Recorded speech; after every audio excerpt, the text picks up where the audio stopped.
Well, you mentioned, um, the Kevin Garnett Team Triumph. Mhm. Shout out to Kevin Garnett, my South Carolina brethren, man. You know, is that the highest moment thus far of your coaching career? Like, I feel like we've been talking about a lot of, like, low to medium high moments. I wanna pick the pace up. I wanna pick up, like, Yeah. what is the You know high okay. what is the like, give me some highs of your career.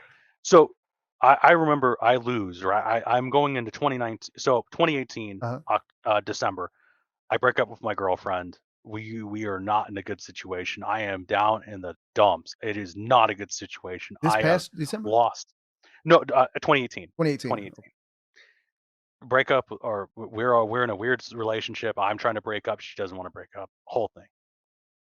Wonderful. My team just loses to get into what's equivalent to like AAA baseball because you have to qualify to get into it. We lose against Triumph, who I already got. Like everyone's really it's a leaky sieve. No one keeps information well. Right. So I know, man, they're already getting paid. They already have a paid roster. KG's already paying for them to stay in a together. They're going to do a boot camp.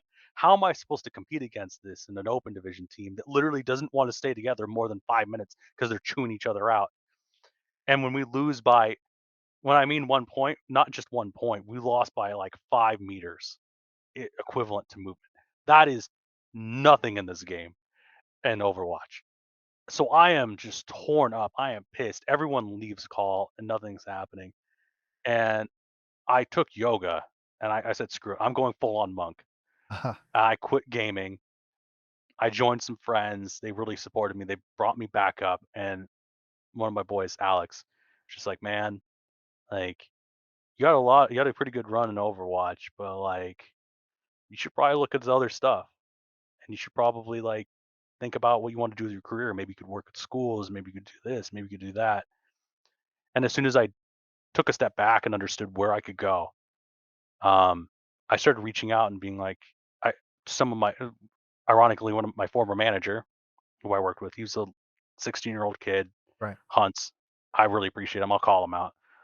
He joins Triumph because the our roster got dissolved, and he calls me up 2 weeks before roster locks, and he goes, "Hey, Buff," because I messaged him a little bit during yoga and being like, "Hey, man, like I'm really sorry I didn't support you more during this time because I was dealing with my ex and all that stuff, so I wasn't able to really be a good coach for like the last month." And I through that time of just talking to him and having a good time and really enjoying it, he goes, "We need a coach. We need someone to create a development pipeline because we got a really good coach right now, but we need a development coach. We need someone to bring in players that would never normally come through." So, and I it wasn't my problematic player yet, but that's when I picked up my problematic player. That's when I started really digging in deep and being like, okay, cool, like this is an opportunity. So as soon as I was like, man, I'm gonna do this, I got like my whole like all my shit together for lack of a better word. I'm like, okay, cool. This is my opportunity. I'm gonna show up. I'm gonna make like if I can make KG's organization happy with this, I'm gonna do it. So I got the best players I could find. Right. I literally went to South America. I went to China. I went well, not physically, but I went through every single player that conceivably could be played in North America for the opportunity to play for KG's roster. And I had a South American player. Mhm. I had Northern European, Central European, Chinese, and a Japanese player, and a Korean, and a couple of NA players, and we were stacked. We were killing some of the best teams, and so I was like, "Man, this is it. I'm gonna show off." So as soon as the real test was to compete against Triumph main roster, and we beat the shit out of them, Yeah. and it was great. Yeah, we beat the shit out of them for lack of a better term. And the other coach was like, So "Man, you glad guys are you like could the pull B those." team? Was that Yeah, we were the B team. Yeah. uh, So what happens is when you compete in the open division, you get if you win in the top four, you get to go to contenders, which is like AAA.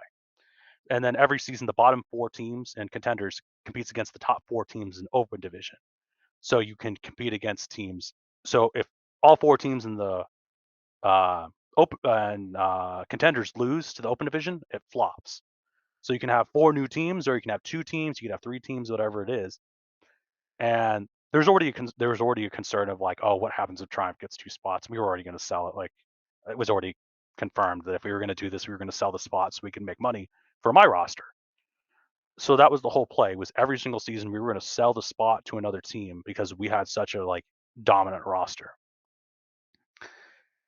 So it was so Oh, exciting. I think that was probably the most exciting moment is just absolutely demolishing it, being like, uh, okay, where do I sign? What's the next step? uh, that is that's explosive though, because if you demolish the A team or the guys that are supposed to be the guys, so what did you guys do? Like just consolidate both squads and make one squad? Or how does that work? Or So yeah, so we the idea was I don't know if I can talk too much about it, but we had contracts for some players on the roster, okay, on the A roster that had already made it to contenders. Some of them were unsigned because they wanted to go sign with a different team, possibly, and see if they could make more money. Mind you, esports, no matter if it's KG's team or if it's some random like sponsor team, right. um, there's a win-loss ratio of how much money you want to actually invest into the organization. So, not to leak any salaries, but it was worth the time for some of those players on the main roster who got into contenders to venture for better opportunities. So, our roster, good or bad, the fact that we beat the shit out of the main roster, we started getting poached from the main roster. So, we lost like 4 or 5 of our players going to the main roster. And mind you, we have 6 spots whenever Overwatch used to be 6. So, we lost like 4 of our players going to the main roster. And so hey, it was an it was an honor. Right. Excuse me. It was an honor to have them snipe like that. And then a couple of our players actually got picked up into contenders because they saw other teams saw us competing and they knew internally we were having a B team compete in over and open division. So they started poaching some of our players outside of our because we couldn't sign any contracts legally in open division. You can't sign open division players to a contract. So it's all about integrity to the team.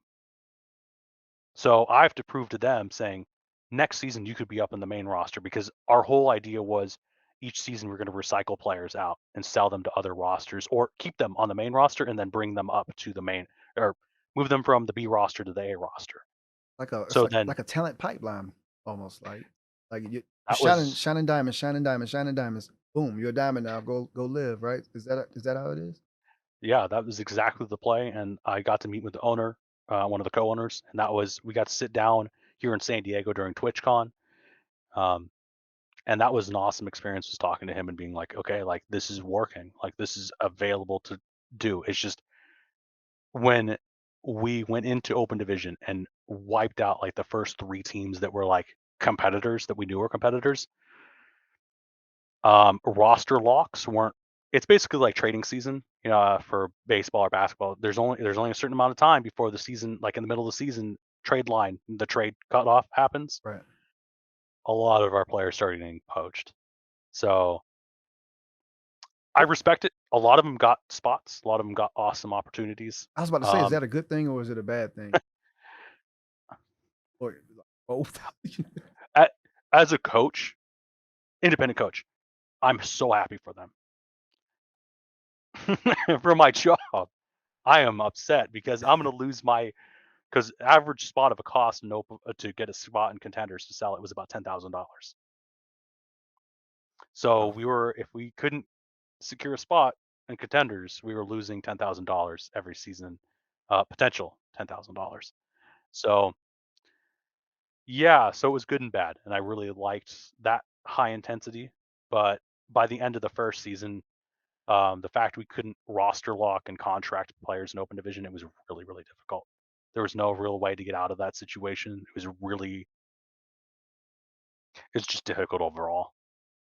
Um, and a lot of players wanted to move on. And how am I supposed to say as like with with one of my core tenants, with my integrity, how am I supposed to tell them stay with me for free or go get a contract for $200 to $300 a month with another roster?